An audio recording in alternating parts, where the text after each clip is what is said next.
Hello dear students, welcome once again to this incredible platform of EduLover। Class 10th height and distance के example number 4 के solution पे हम लोग पहुंच चुके हैं। अगर इसे प्रीवियस वीडियो आपने अभी तक नहीं देखा है तो कंप्लीट प्लेलिस्ट का लिंक मिलेगा आपको डिस्क्रिप्शन में। साथ ही साथ अगर आपने हमें टेलीग्राम पे ज्वाइन नहीं किया है तो उसका भी लिंक मिलेगा आपको डिस्क्रिप्शन में। एग्जाम्पल नंबर 4 क्या है? From a point on the ground. ठीक है, ग्राउंड से एक पॉइंट पे बात कर रहा है। The angle of elevation of the top of the 10 metre tall building is 30 degree. यानी कि लेटर सपोज हम लोग क्या कर लेते हैं, यहाँ पे एक कोई टॉल बिल्डिंग है, ठीक है, टॉल बिल्डिंग है और हमसे बात कर रहा है कि ये हमारा ग्राउंड है। ग्राउंड के किसी एक पॉइंट पे, ठीक है, स्ट्रेट ग्राउंड होगा, भले ही इधर उधर हो जाता है भाई, ठीक है।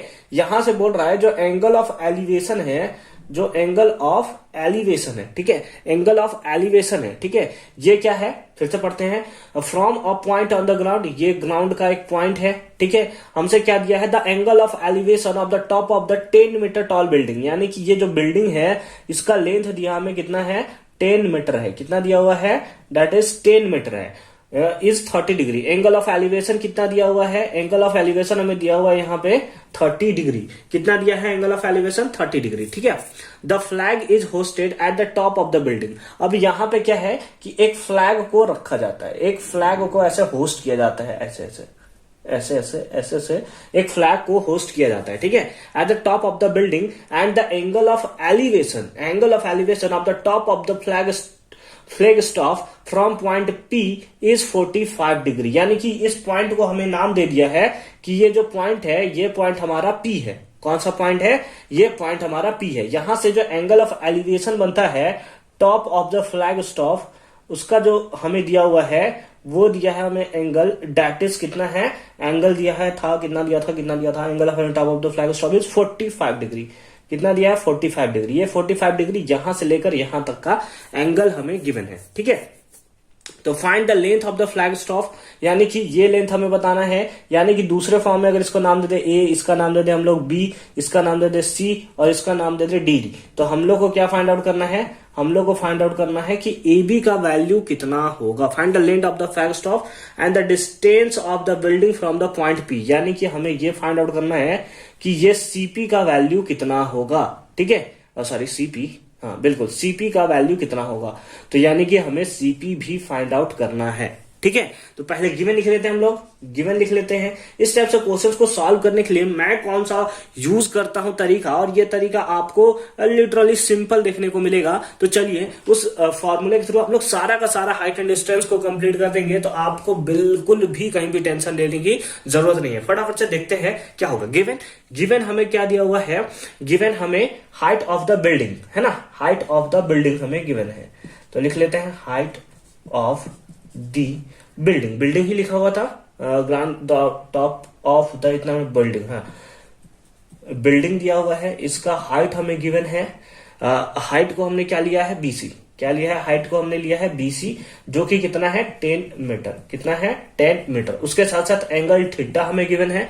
थीटा कितना गिवन है? That is 30 degree. ये तो हम लोग building, top of the building के लिए है। और जो फ्लैग स्टॉप है उसका एंगल हमें दिया हुआ है, कितना है? And 45 degree. कितना दिया हुआ है? 45 डिग्री, ठीक है, ठीक है। कोई सुनी है? कोई सुनी है? बहुत अच्छी बात है। तो हमें पहला में क्या फाइंड आउट करना है? Height of the flag staff, यानी कि ये लेंथ हमें फाइंड आउट करना है, AB फाइंड आउट करना है, और उसके बाद हमें फाइंड आउट करना है distance of the building from, यानी कि हमें CP फाइंड आउट करना है कि ये CP हमारा कितना होगा। तो हम लोग लिख लेंगे therefore AB and CP equals to what? AB और CP हमें फाइंड आउट करना है, ठीक है। तो चलिए सबसे पहले हम लोग क्या करते हैं कि हम लोग AB को फाइंड आउट करते हैं।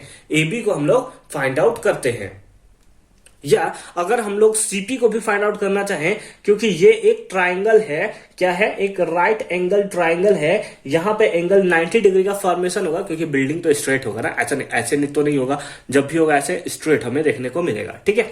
तो ये हमें कितना दिया है? 90 डिग्री का हमें एंगल यहां पे बनाता हुआ हमें नजर आ रहा है। तो हम लोग चलेंगे इन ट्राइंगल। कौन से ट्राइंगल में? BCD।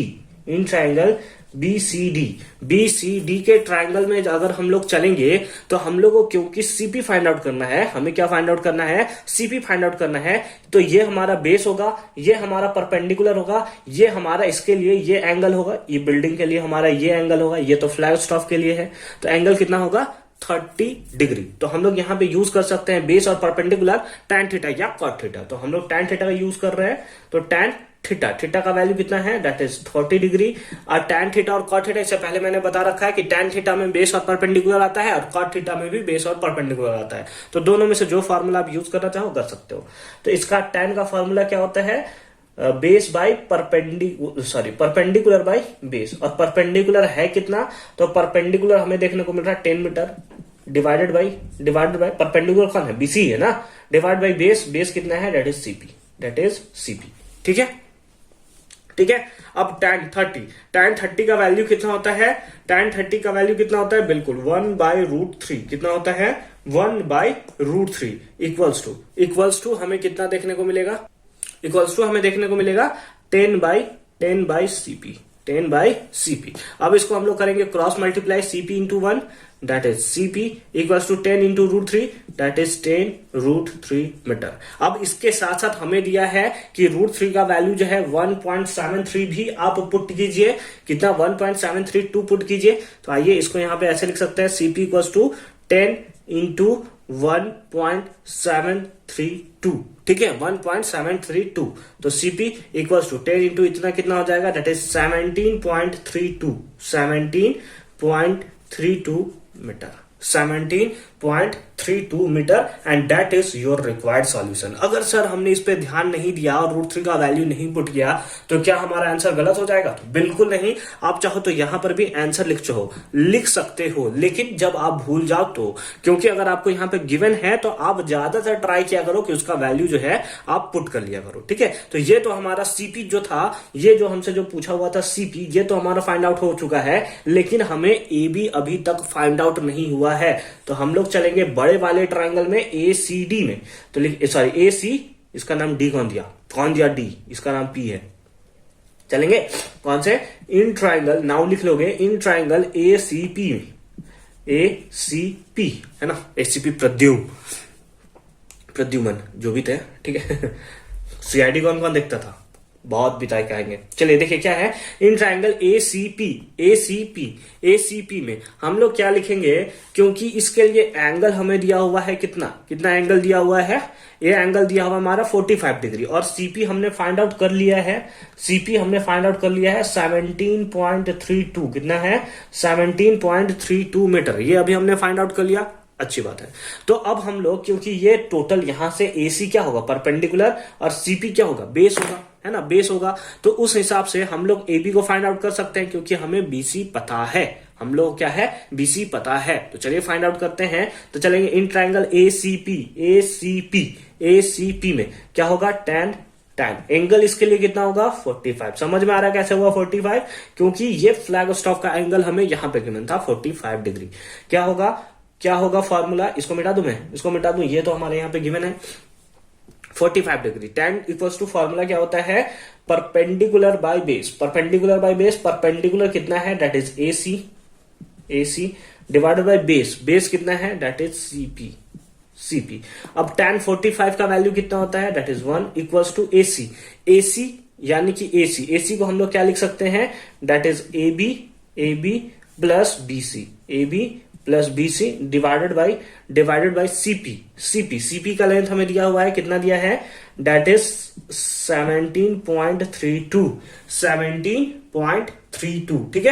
ठीक है, CP का वैल्यू तो हमें दिया है ना 17.32। अब इसको क्रॉस मल्टीप्लाई कर देंगे तो हमारे पास आ जाएगा AB plus BC equals to कितना आ गया, 17.32। सॉरी, यहाँ पे इसको पॉइंट अच्छे से लिखता हूं, 17.32। अब AB तो हमें फाइंड आउट करना है, तो AB को हमने लिख लिया AB प्लस BC का लेंथ कितना है, दैट इज 10 इक्वल्स टू 17.32। तो AB इक्वल्स टू कितना आएगा, तो AB इक्वल्स टू हमें देखने को मिलेगा, दैट इज 17.32। ये प्लस में उधर जाएगा तो माइनस में, तो हमारे पास ए बी इक्वल्स टू कितना आ जाएगा, that is 7.32 and that is your required solution. यानी कि सीपी आएगा 17.32 और हमारा ए बी जो height of the flag staff है वो आएगा 7.32 and that is your right answer. तो आई होप कि ये क्वेश्चन भी आपको बहुत अच्छे से और सिंपल फॉर्म में समझ में आया होगा कि कैसे हमने इसका सॉल्यूशन किया है। मिलते हैं नेक्स्ट एग्जांपल में, यानी कि एग्जांपल नंबर 5 के साथ। तब तक के लिए अच्छे से पढ़ाई करते रहिए, और अगर आपको ट्रिग्नोमेट्री में किसी भी टाइप्स का प्रॉब्लम होता है, हाइट एंड डिस्टेंस में किसी टाइप्स का प्रॉब्लम होता है, तो आप हमें कमेंट सेक्शन में जरूर बताएंगे। मिलते हैं नेक्स्ट वीडियो में, अच्छे से पढ़ाई करते रहिए।